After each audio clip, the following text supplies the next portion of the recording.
Hi, my name is Maria Bolin. My presentation today is going to be given on George S. Counts. George Sylvester Counts was born in a small town in Kansas called Baldwin City. He was born on December 9th of the year 1889. Growing up, George and his family went to the Methodist Church and were strong in the Methodist beliefs. Some of the Methodist beliefs include that of the Trinity, sin, repentance, and free will. Most of George's theories later in his life came off of these beliefs that he learned as a child. His theories, opinions, and actions of learning, they came straight from these beliefs that were instilled in him. When George was 6, his grandfather once gave him $1 for memorizing the books in the Bible. Again, because of growing up in these beliefs, he developed a sense of justice and unity at a very young age. His introduction to formal education, however, consisted only of 2 years spent in a one-room schoolhouse. However, he completed his education in public schools in Baldwin City, and he graduated high school in the year 1907. George graduated with his bachelor's degree in classical studies from Baker University, which was a local college in Kansas. He graduated from there in 1911. After getting this degree and before starting medical school, 2 years later, he worked 2 different jobs and was married.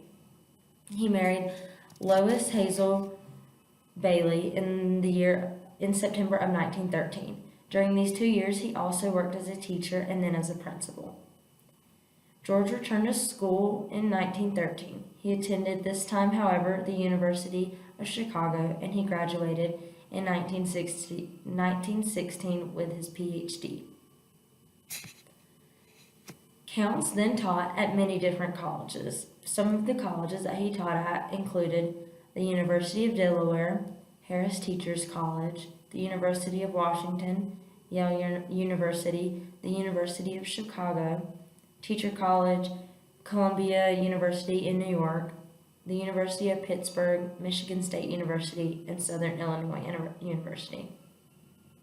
What seemed to be like the middle of his teaching career for him, he was required to retire at age 65 while he was at Teachers College. He then finished his career at the universities of Pittsburgh, Michigan State, and then Southern Illinois.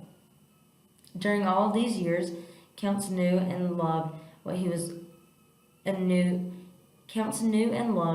he was also learning.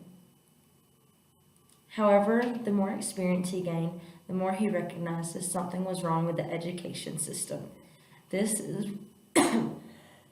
excuse me. This is what allowed Counts and his theories to begin. He believed that the education system, its schools, and its teachers should always be improving. Counts was a firm believer in social reconstructionism. Social reconstructionism is a philosophy that stresses the addressing of social questions in a search to create a better society and a worldwide democracy. A democracy, Counts believed, in a teaching system had to do with the teachers and the students. He knew that the students were important, and he believed that the teachers should be trying constantly to influence the students' lives for better. Counts is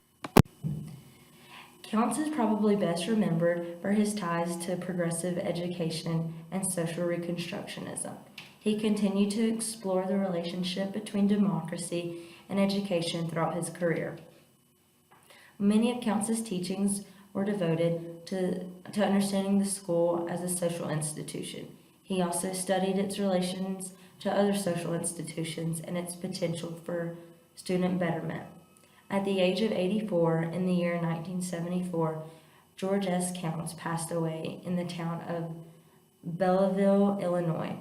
He was a few weeks shy of his 85th birthday. During Counts' life, he had simply believed that schools should bring about social change. He believed that there was always room to be better. His beliefs, in summary, said that in a world of technology, science, and processing of the most extraordinary power, schools and education systems should become centers for building our civilization, not merely contemplating it. Thank you.